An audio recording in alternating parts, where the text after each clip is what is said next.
Bonjour et bienvenue sur la chaîne Crypto 14, ici nous vous faisons le résumé de l'actualité crypto en 10 minutes. Top 3 des réseaux NFT, Ethereum et Ronin, Solana Sol. Cette semaine, Google Trends montre que l'acronyme NFT, qui signifie token non fongible, a atteint un score de 100, le score le plus élevé qu'une requête de recherche puisse obtenir de l'agrégateur d'analyse de données. Pendant ce temps, les statistiques indiquent qu'au cours des 30 derniers jours sur 10 blockchains différentes, il y a eu 2,73 milliards de dollars de ventes NFT.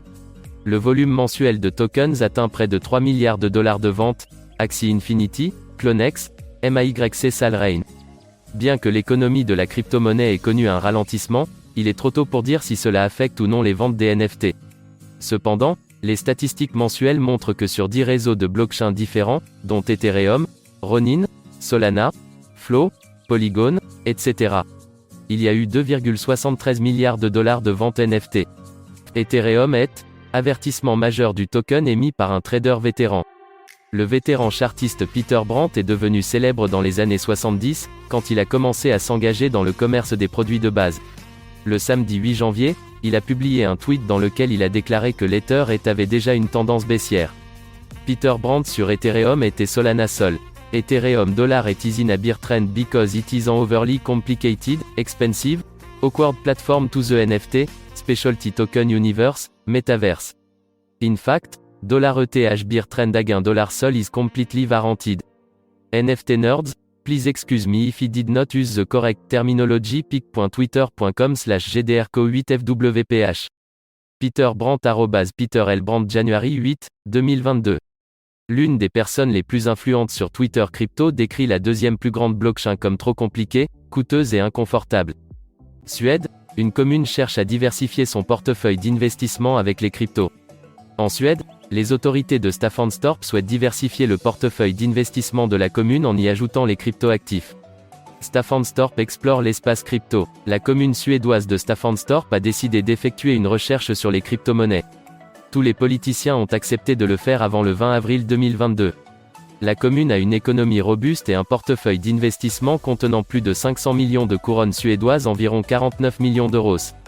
Les investissements réalisés par la commune consistent en des titres à revenus fixes et des valeurs mobilières. Maintenant, les autorités locales misent sur les investissements crypto en tant que moyen possible de diversification des risques. Christian Sonneson, président du conseil municipal, estime que la question n'est pas de posséder du Bitcoin BTC. Endettement du Salvador, un professeur d'économie reproche au président Nayib Bukele de jouer avec le Bitcoin BTC. Premier pays à avoir légalisé puis adopté le Bitcoin, le Salvador se trouve dans une situation inconfortable avec la chute de la crypto-monnaie ces derniers jours. Alors que les obligations du pays qui sont libellées en dollars sont en chute libre, le président Nayib Bukele tient à émettre désormais des obligations en Bitcoin. Professeur d'économie appliquée à l'université Johns Hopkins, Steve Hanke vient d'affirmer que l'obsession du président pour le Bitcoin pourrait coûter très cher à l'économie du pays. Explication: une politique insensée et irresponsable. Il y a quelques mois, le président du Salvador a annoncé son intention d'émettre des obligations libellées en Bitcoin pour un montant d'1 milliard de dollars. Le créateur de Dogecoin critique Mozilla pour sa position environnementale sur la crypto. Mozilla a récemment suspendu les dons de crypto-monnaies en raison de préoccupations environnementales, mais l'un des co-créateurs de Dogecoin a critiqué cette décision. Le co-créateur de Dogecoin, Billy Marcus, a critiqué Mozilla pour avoir suspendu les dons de crypto-monnaies en raison de préoccupations environnementales. Mozilla, l'association à but non lucratif derrière le navigateur Internet Firefox, accepte les dons de crypto depuis 2014. La semaine dernière, Mozilla a tweeté un rappel apparemment anodin de ce fait, mais depuis 2014, le monde est devenu beaucoup plus conscient de l'empreinte carbone de l'industrie de la crypto. En tant que telle, l'association a fait l'objet d'une vague de critiques. Bonjour, je suis sûr que celui qui gère ce compte n'a aucune idée de qui je suis, mais j'ai fondé Mozilla, et je suis ici pour dire va te faire foutre et va te faire foutre. Inde, le nombre d'investisseurs dans les crypto-monnaies augmente. En Inde, les crypto-monnaies commencent à intéresser beaucoup de personnes. Les statistiques le démontrent, malgré un contexte relativement difficile, de nouveaux utilisateurs rejoignent le rang des personnes qui utilisaient déjà les crypto-monnaies pour faire des transactions dans le pays. Les chiffres de la bourse WazirX permettent de se rendre compte de l'intérêt que les investisseurs portent aux actifs numériques. Les femmes s'inscrivent de plus en plus sur WazirX. WazirX, la plateforme d'échange de crypto-monnaies basée en Inde, a publié les chiffres de l'année 2021 relatifs au nombre de personnes qui l'utilisent. Ces statistiques montrent que les villes métropolitaines ont eu un accroissement de 1851% en ce qui concerne le nombre total de nouveaux inscrits sur WazirX. L'année passée, ce pourcentage était de 1759%. Deux baleines achètent 6,5 milliards de Shiba Inu SHIB malgré la chute prolongée du même coin. Le Shiba Inu continue d'avoir le soutien des investisseurs malgré des performances en déclin depuis plusieurs semaines.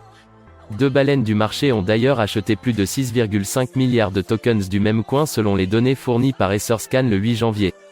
Pendant ce temps, les analystes jugent que le SHIB s'approche dangereusement du point de non-retour dans sa descente.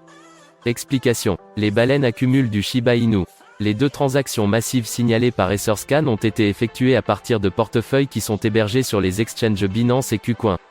Ces derniers ont effectué des achats respectifs de 4 85 88 583 SHIB et de 2 533 125 045 SHIB.